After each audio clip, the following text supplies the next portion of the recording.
rahmatullahi wa barakatuh. Za ku saurari lakca ta musamman da shawarwari domin kyakkyawar rayuwa a zamantakewar aure tare da Sheikh Malam Muhammad Aminu Ibrahim Daurawa, wanda ya kunshi babi guda 14. A babi na ɗaya, Malam ya yi bayani akan shawarwari ga mai neman aure. A yi sauraro lafiya. Bismillahirrahmanirrahim. Wassalatu wassalamu ala ashrafil khalqi ajma'in, nabiyina Muhammadin wa alihi wa sahbihi ajma'in. Wannan littafi mai suna shawarwari ga ma'aurata, babi na ɗaya, shawarwari 49 ga mai neman aure. Dole ne a yi bincike dangane ga irin matar da za a aura ko irin mijin da za a aura. Shi miji ana so a yi bincike a kansa ta hanyoyi guda 5. Na farko, riko da addini. Wace irin mazhaba yake yi, wace irin aƙida yake da ita, yaya yake yin ibadarsa. Na biyu, halayya da ɗabi'u. A tabbatar yana da halayya masu kyau da ɗabi'u na gari.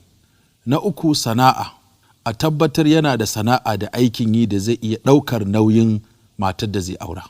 Na 4, asali. A tabbatar da asalinsa, ɗan gidan waye, su waye iyayensa, kuma ina ne garinsu. Na 5, lafiya. A tabbatar da lafiyarsa, kuma a tabbatar lafiyarsa kalau ba shi da wata cuta wacce za ta yi tasiri a zamantakewa aure. Musamman kuma yanzu da ake gwaji na hepatitis B da kuma gwaji da ake yi na sikila da gwaji da ake yi na HIV da sauran cututtuka waɗanda ake son a tabbatar akwai su ko babu su. In akwai su ya za a yi, duk wannan ana yin sa ne kafin aure. Kai kuma da za ka yi aure ya kamata ka tambayi kanka cewa me yasa zan yi aure? Mecece manufar yin auren manawa?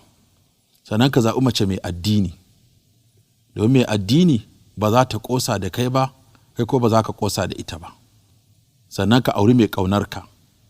Kar a yi maka auren dole. Irin auren da tana so kai ba ka so, ko kuma kai kana so ita ba ta so. Ka auri wacce kake so take son ka. Ko da a ce ka fi son ta ko ta fi son ka. Sannan ana so mutum ya nemi mai sauƙin hali, ko mai haihuwa, mai tarbiyya, mai kamewa. Sannan ka nisanci mace mai halaye guda 5. Ka nisanci mace mai mita, da mace mai gori, da mace mai kwaɗayi, da mace mai renuwa, da ko mace mai hange-hange. Ka nemi mace mai haƙuri, ka nemi daidai da kai, ka nemi wadda ra'ayinku ya zo ɗaya, ka bincika halayenta, ka bayyana mata gaskiya, ka kai mata ƙarya, domin ramin ƙarya ai ƙwararre ne. Ka zama mai karɓar ƙaddara a yadda ta zo. Kada ka yi wa matar da za ka aura ƙarya, domin kamar yadda muka ce idan an yi ƙarya ƙarewa take, kuma raminta ƙwararre ne. Ko mai ƙarya ɗan wuta, ƙarya zagin Allah. Mai ƙarya ko a ruwa gumi yake, ƙarya fure take ba ta ‘ya'ya. A bincika lafiyar juna, domin akwai cutar da ake ɗauka. Ka gane cewa kuna da bambanci, karka ce komai sai ta yi maka. Domin ita an halicce ta ne daga karkataccen ƙashin haƙarƙari. Idan ka ce za ka daidaita shi, to sai dai ka karya shi. Sai a yi haƙuri, a yi nasiha, domin haka za a fahimce ta, za ta fahimce ka. Ka ba ta lokaci domin tattaunawa, a yi hira, domin gano wasu al'amuran. Ka yi tafiya da ita lokaci bayan lokaci. Ka dinga jaddada soyayya a gare ta, domin za ta ji daɗi ta farin ciki ta hanyar kalamai masu daɗi da kuma taimakawa cikin ayyukan gida. Kar ka saba wa Allah saboda bukatunta, domin sai Allah ya cire soyayya da ke tsakaninku, kai ta rigima. Da aka kaka kuskura matarka ko ki kuskura mijinki ya ɗora ki akan abin saɓan Allah don ki faranta masa, ko matarka ka saɓan Allah don ka faranta mata. Domin idan Allah ya cire soyayyar, auren ba zai daɗi ba. Da haka ku rufa wa junanku asiri, ku kiyaye dokoki da ƙa'idodi da sharuɗa na tarbiyya waɗanda Allah ya saukar. Ka zama mai juriya, kar ka faɗi magana mara daɗi, zage-zage, habaice-habaice da makamantansu. Ka dinga girmama ra'ayin matarka, domin ba haka ba za ta ga abin da zai cutar da kai ta yi shiru ta kyale ka, domin ko da ta faɗa ma tana ganin ba za ka ɗauka ba sai ta yi shiru ta kyale. Kada ka zama mai kama karya a cikin gida, mace sai haƙuri. Kada ka zama mai kaima mai mita, kada ka dinka gwasile matarka, domin hakan yana yi wa mata ciwo. Ka zama kana kula da tsaftar jikinka, har zama kada ka zama jikinka yana wari ko bakinka yana wari ko ka zama mai ƙazanta. Yadda kake so matarka ta caɓa ma kwalliya ta maka ado ta ma tsafta, kai ma ka dinga caɓa mata kwalliya kana yi mata ado kana yi mata tsafta. Kar ka zama mai cin amana aure, ko ka dinga hira kana soyayya da wasu 'yan mata a waje waɗanda ba aurensu za ka yi ba. Ka kiyaye saurin fushi, domin fushi ba abin da yake haifarwa sai sharri, banda duka banda zagi. Kuma an zo tattaunawa domin sulhu, kada ka dinga lissafa abin da ya wuce. Ai dama kin taɓa yi min kaza, kin taɓa yi min kaza. Ba a son miji mai mita, mai lissafin abin da ya wuce. Ka zauna da matarka a matsayin miji ba malami ba.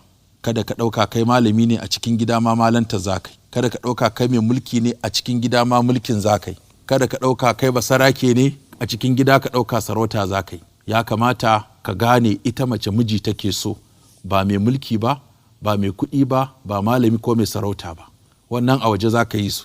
Amma in ka zo gida ka zama miji, ka saki jiki da matarka, ka gaya mata kalmomi masu daɗi wanda za su faranta mata rai, kuma ka shiga ka taya ta ayyukan gida, domin haka manzon Allah sallallahu alaihi wasallama yake wa matansa. Kada ka dinga auna rayuwar gidanka da ta wani, ka dinga cewa ai gida ana kaza can ni ba a yi anan, ba ruwanka. Banda leƙe-leƙe, ka daina bayyana sirrin gidanka, ke ma ki daina bayyana sirrin gidanki.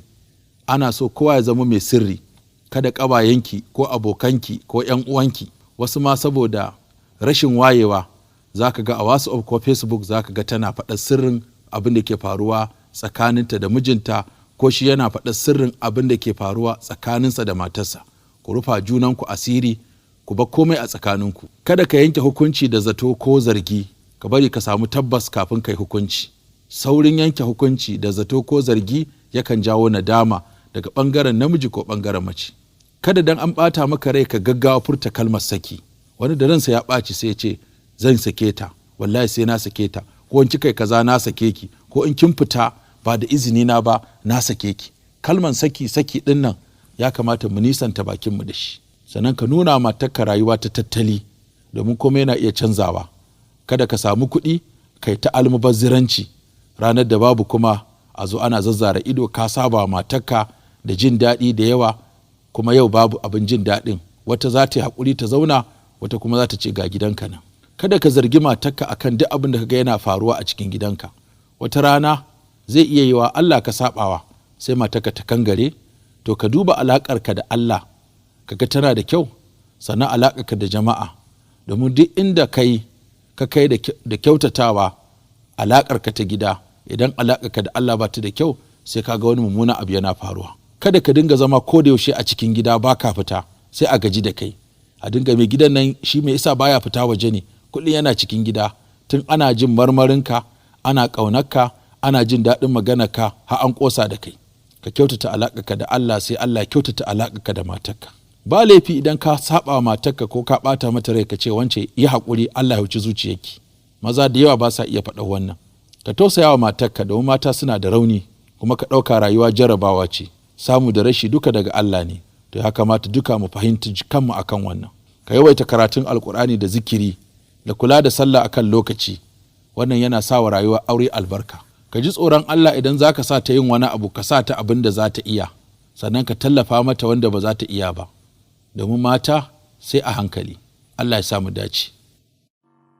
Alhamdulillah, ƙarshen babi na ɗaya kenan. A biyan mu a babi na gaba domin jin shawarwarin da malam zai bamu akan zamantakewar aure.